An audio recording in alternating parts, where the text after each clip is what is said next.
Every creative has it. Potential. Do you know what it is? It's that blank canvas inside of you. It's every creative possibility in your future. It's where your story begins. It's not always easy to find, but you will find it if you dig deep.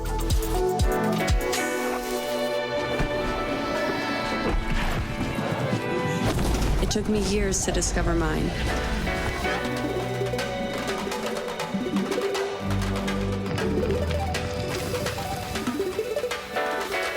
It took less than a second to recognize it. Feel it and grab it. And hold it tight.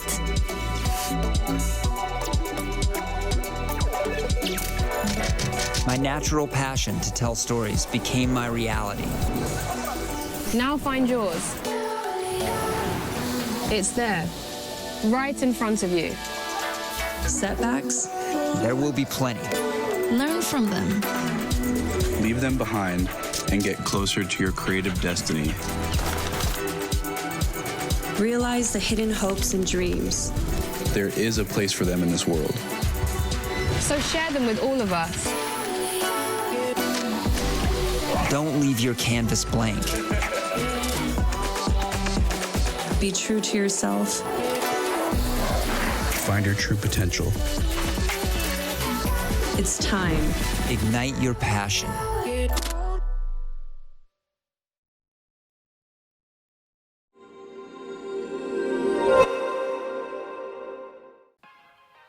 Hi everyone, welcome to another episode of Nikon TV. I am your host, Chris Ogonek, and we're here today to build on the launch of the Z6 II and the Z7 II. Now, in just a little bit, I'm going to be having Kristian Bogner, one of our Nikon Canada ambassadors. He's going to be coming on to talk about his shooting experience with the Z7 II as a pre-production sample that we were able to get him.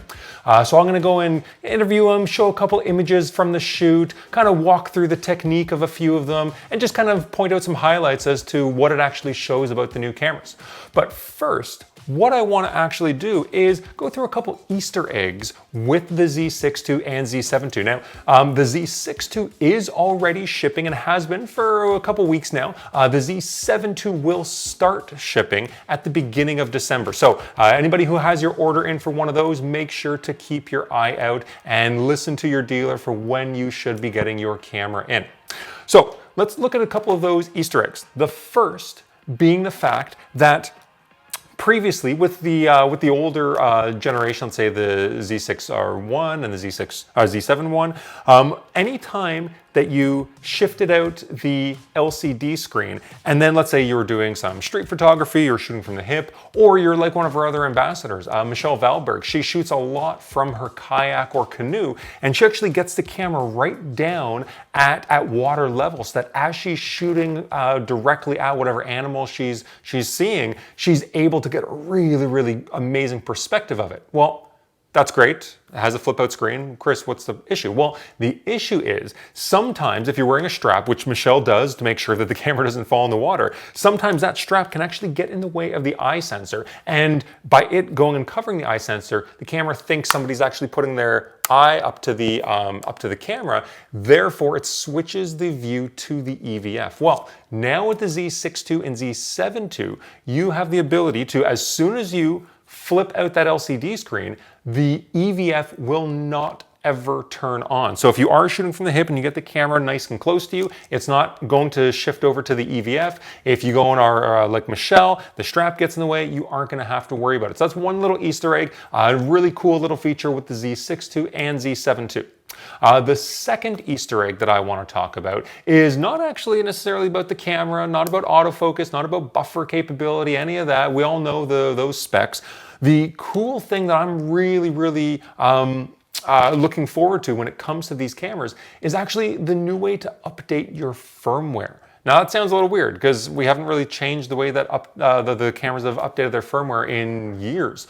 But the only thing is that as you're actually shooting now with the Z6 II and the Z7 II, you're able to update your firmware directly through SnapBridge. So you don't have to go through the very long process of downloading it onto your computer, onto a memory card, putting it into your camera, going through all that process. Now, you essentially just open up SnapBridge. It tells you that there's a firmware update. From there, you tell it to download directly from the app, directly to the card that's in your camera.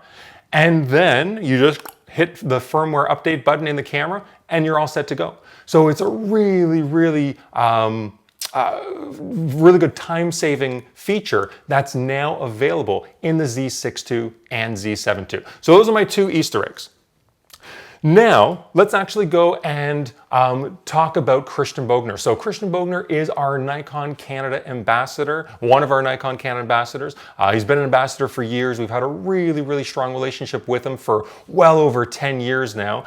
And we were able to get him a Z7 II in his hands before the production samples came out. And he's been able to get some amazing shots. Now, if you don't know Kristian, he can do pretty much anything. It doesn't matter if it's portraiture, wildlife, landscape, sports, action, studio work, out in the field, it doesn't matter. So he hit a lot of different topics when it came to the Z7 II. He did some really intricate studio work where he was able to show off the colors of the new camera, of the Z7 II. He was able to go and shoot a lot of indoor studio portraiture with the new camera as well. And as you can see, when you go and zoom in, you're able to get unbelievable detail out of this camera. Now, obviously that's no different from the original Z7, but it really adds in what the camera is capable of, the Z7 II, when you take in the buffer, when you take in the faster frame rates, the dual card slots, the dual processors,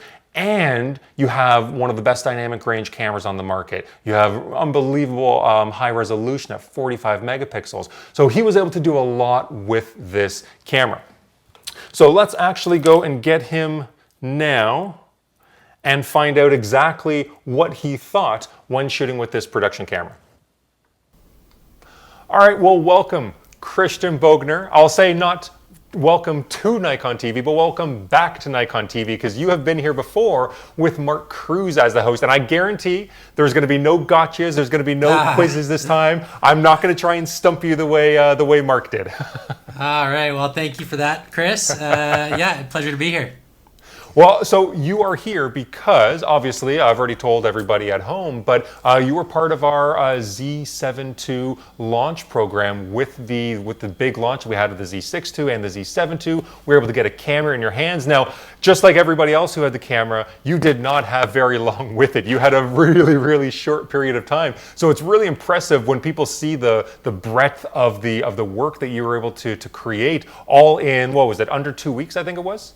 It was, yeah, it was a really compressed time, and I also didn't know it was coming. So I think that, it's one of my favorite things to do is to have a challenge like that. To basically, Nikon, you said, here's the camera, and here's a lens. You're nice enough to send the 14 to 24 to, which we'll talk about later. But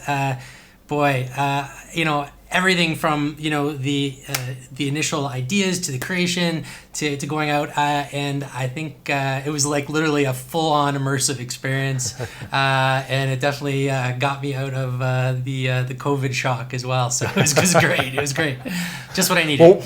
Well, we're really happy that you were able to be part of it, and it's kind of unexpected. We go in and tag you to get some photos, and we know that you're going to get some spectacular ones. Now, this first image that I'm going to show, I really want to show it off because we didn't ask to go and get any animal shots, any wildlife shots. We wanted more on the portraiture model side, maybe some stunning landscapes. But you called me up and you essentially said, "Oh my God, Chris, I have to go in and include this photo." Not necessarily because it shows off something new that the Z7 II could do, because the Z7 II and the Z7 are essentially housing the same sensor, and they have basically the same sensor as the D850. But I think what a lot of people don't realize is that even though the Z7 II category with a 45 megapixel sensor, a lot of people don't think you can really push the ISO capability to what you would maybe expect from a lower megapixel camera. But this shot, this grizzly bear shot, this was actually shot at 10,000 ISO. Is that right?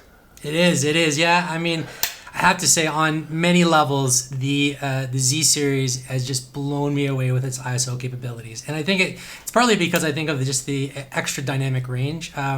It is, and even something like shooting the Aurora, or like Northern Lights, like I'm getting colors that I can't see with my naked eye.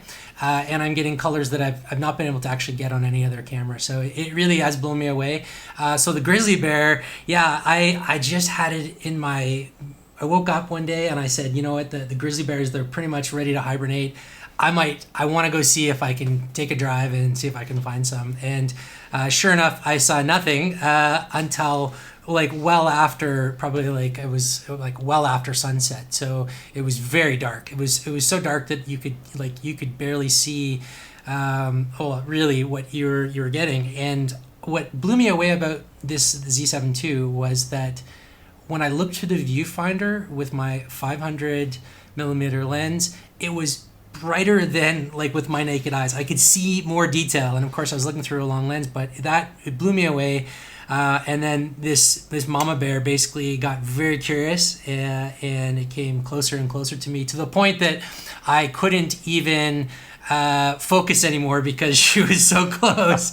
But you know what? In that moment where she just looked over at me, I was able to get the shot at 10,000 ISO, and I'm amazed at what I was able to get in that. Yeah, it's amazing. I absolutely love the shot. Yeah, it wasn't what we asked for. It wasn't what we were expecting. But that's the amazing thing, is that when you go and ask to go and get these shots from amazing photographers like yourself or Victoria Hack or Michelle Valberg, we never really know what we're going to get, and there's always a surprise or two in there. And this was definitely one of those really good surprises. Now, this next image that I want to kind of talk about, it's not one of the portfolio shots that you actually gave to us, but it's something that you provided just to me, and I kind of want to show it here because when it comes to autofocus, obviously the Z6 II and the Z7 II, they do have improved autofocus, but it's a little bit difficult because we can't say that it's 50% improved, 100% improved, 600% improved. We can't put a number to it. But it's really good to start seeing images come out. I had Michelle go and send me some Blue Jay shots just the other day, and this shot that you provided, I don't know if anybody's ever tried to shoot dragonflies before, but it is unbelievably difficult. They're small, there's very little contrast, they blend in with the background a lot of the time, and they're so fast and they dart around that you are still able to capture this shot. And even as I kind of zoom in here, you're able to see amazing detail. So I love the fact that when we go and ask you to go and do a shoot for us, you do what we ask, obviously, and then you go above and beyond and you get all sorts of different angles. And I just absolutely really want to show this amazing shot off because it shows how fast the autofocus is of these cameras. Yeah, I mean, I'll be honest with you. I know that Nikon isn't talking about the autofocus, but I noticed it immediately. I really did, and that's something that's important to me because I've shot several Olympics. As you know, I shoot sports all the time, and I shoot wildlife all the time, and I noticed it right away. And yes, you guys asked me to shoot commercial images, but I had to go out. I mean, I live here in the Rocky Mountains. I had to go out and play a bit, and I came across these dragonflies, and I thought, yes, I know how difficult. I think dragonflies and hummingbirds are my nemesis to try to capture, I was amazed that I was able to get not just this one, but several images of these dragonflies flying around. And it's crisp and sharp and perfect. So yeah, I love it. And I wasn't out there very long either. I mean, honestly, I was probably out there for like 10 minutes, just went down by the water, and I was shooting a landscape image, and then these dragonflies, so that's how, and I love shifting gears like that too. That's just following my creative flow and my love for photography. Awesome. Now, let's talk about shifting gears. So, you, over the last probably 6 to 8 months, I guess, you've been really kind of shifting gears and doing a lot of star photography, specifically with your Z7. So, when we told you that there was going to be a Z7 II, obviously you were just like, awesome, even better. But then on top of that, were we not only sending you the camera, but we also sent you the new Z14-24 f2.8S lens to go along with it. So you were able to go out and shoot some amazing night landscape shots, specifically in this instance right here of the Milky Way. And I got to tell you, not only is, you were talking about earlier about the color that you're able to get out of these images, the color, the detail, and yes, part of that is the body, but a lot of that is now also due to the lens as well. Can you talk about the new Z14-24 and kind of the experience you had with it? Yeah, absolutely. Well, first of all, I mean, this lens, I mean, the 14-24, because I shoot commercial, everything from jets and cars and real estate and landscapes. I mean, it's always been sort of my most used lenses. You know, this probably and the 7200 are my favorite all-time Nikon lenses. But this design is like unreal. I love it. I love it. It reminds me of the old 17-35, like just in the feel and the weight and size of it. But it feels so good in my hands. It's so tiny and lightweight compared to the the F mount 14-24, and it performs unbelievably. And one of the things that, well, just very quick. I know we're short for time, but a very quick background on this picture. So. Of course, the 2 weeks I had the camera, we had everything from 1 or 2 days of autumn weather with high winds to full snow to freezing cold weather. I mean, it was just this wide range, and I was dying to get out and shoot some star images. And of course, it wasn't clear one single night, except for the night that I photographed. I think it's the next shot or another shot in this we're going to talk about a little bit later on. And literally, this model was out in the cold, and after she left, I had to go get some takeout food so I could feed everybody because it was late at night.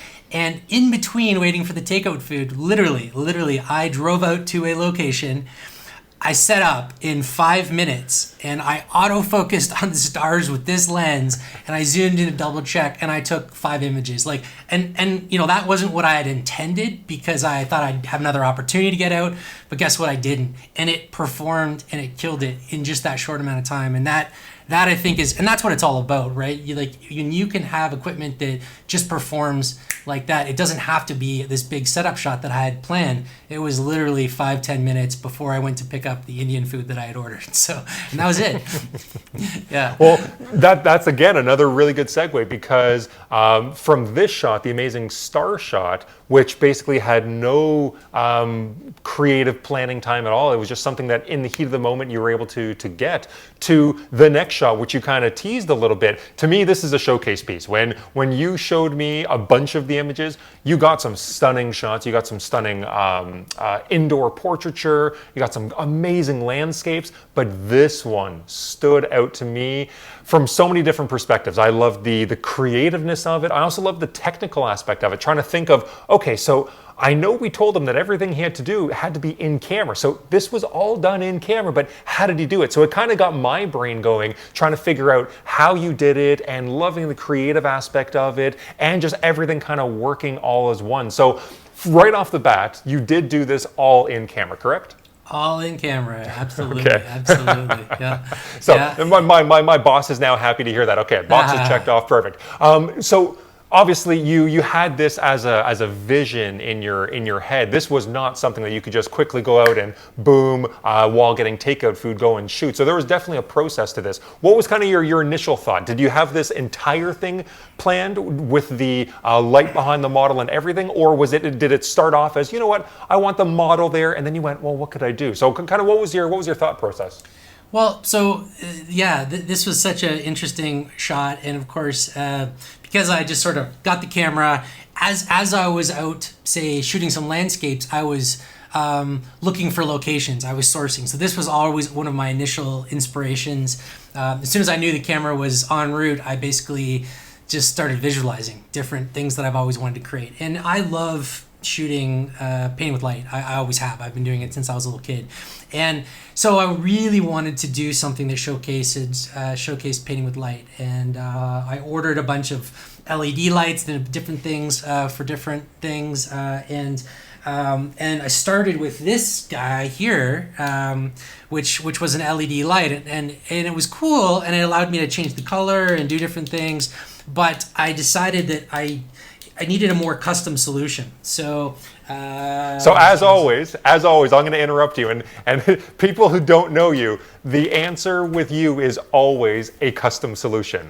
Always. So it's true. It is true. It's true. I always feel like I can better it, and I love do-it-yourself kind of stuff. I mean, I use very high-end lights with my commercial and stuff, but I mean, I grew up building stuff out of PVC pipe, and I still do. I still love that aspect of photography because it's sort of it's like engineering meets creativity meets vision, right? And you get to really just have fun with it. So anyway, the hardest part I think of this shoot was actually finding a model willing to go out in sub-zero weather wearing a dress in the water. So that was difficult, very difficult. That took a lot of coercing, hence the Indian food and wine. But nonetheless, yeah, I had this vision. I originally wanted a different location. I wanted Bow Falls in Banff because I wanted the ribbons of the falls behind, and I wanted to do a long exposure. And I sourced it was a fantastic location, but just the logistics of getting out there with the time and everything, and the fact that we only had that one clear night, it just didn't happen. So I found this as my backup location, which ended up being pretty good. One heck of a backup. Yeah, and I got a full soaker because I had like basically boots on that just water boots, but I went way too deep and I got a full soaker.